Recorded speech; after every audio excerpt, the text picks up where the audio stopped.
12th December this year, myself and 3 others, the 4 oarsmen, will be rowing the Atlantic. So it's 3,000 miles, leaving from La Gomera, and we'll be heading straight across to Antigua in the Caribbean. It's dubbed as the world's toughest row.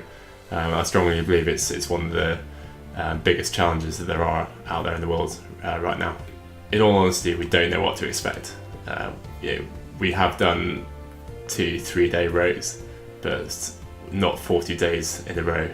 It'll be a huge challenge. There's not a single person out there that we've spoken to that says otherwise. But look, all we can do is prepare for that and put ourselves in a position where we minimise the damage caused. Mentally, there's no doubt that there will be tough times, rowing 2 hours on, 2 hours off, day and night, for 40 days, and all the meanwhile just pulling oars. Is certainly going to take its toll. Fatigue is an inevitability. Hallucinations are part and parcel of the experience. The big fear for me is what we're going to encounter after 10, 20, 30, 40 days. It's an El Nino year, so we've been told by our weather router that it's going to be it could be a rough one. I don't think any of us really know how we're going to react in that situation. So while I can say I would like to think I'm not going to be scared as such, I can tell you already that it's going to be the biggest challenge of my life, without doubt. Right. Do I need to be in trousers? I met Stuart 4 years ago. That's a lie. I didn't. When did I meet Stu? I'm not the biggest, the tallest, or the strongest. I've probably got the longest hair. Pete's a great guy. He's charming. He's so intelligent. There's George, who pretty much just adds the sarcasm and luckily can spell. So that means from a content production point of view, he can proofread everything Dickie and I write. I do like to keep things trim, although the other lads don't agree with me. One luxury item on the boat. Probably Regain would be quite nice. I am the only member of the 4 oarsmen that doesn't struggle with dyslexia. There's a lot of content to write. I think we'll be the heaviest boat ever to attempt crossing the Atlantic. And that won't just be our own personal lard, it'll also be the fact that all of us get hangry if we don't eat, so we need to take loads of food. The motivation and inspiration for me to undertake this challenge is my mother. After a long fought battle with mental illness, she sadly passed away in 2011. On the night of her funeral, Dickie and I decided that one day we'd take on a huge challenge in her memory and to raise money and awareness for Mind, the mental health charity, a charity she was a trustee for.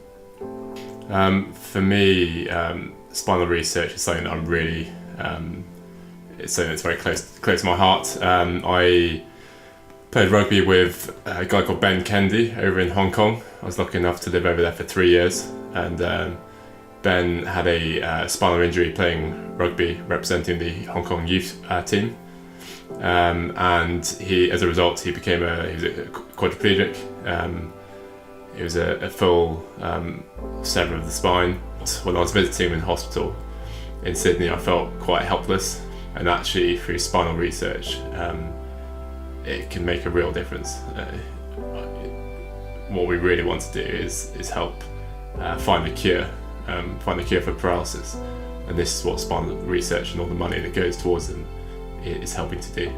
Pete actually got in touch with me and said he'd had a crazy idea of rowing the Atlantic. I was mad keen for it, and also it kind of sparked a little idea that me and George had at Anne's, his mum's funeral. We both agreed that we would do something for her, and we shook on it. So as soon as Pete suggested it, I called up George and was mad keen for him to get involved.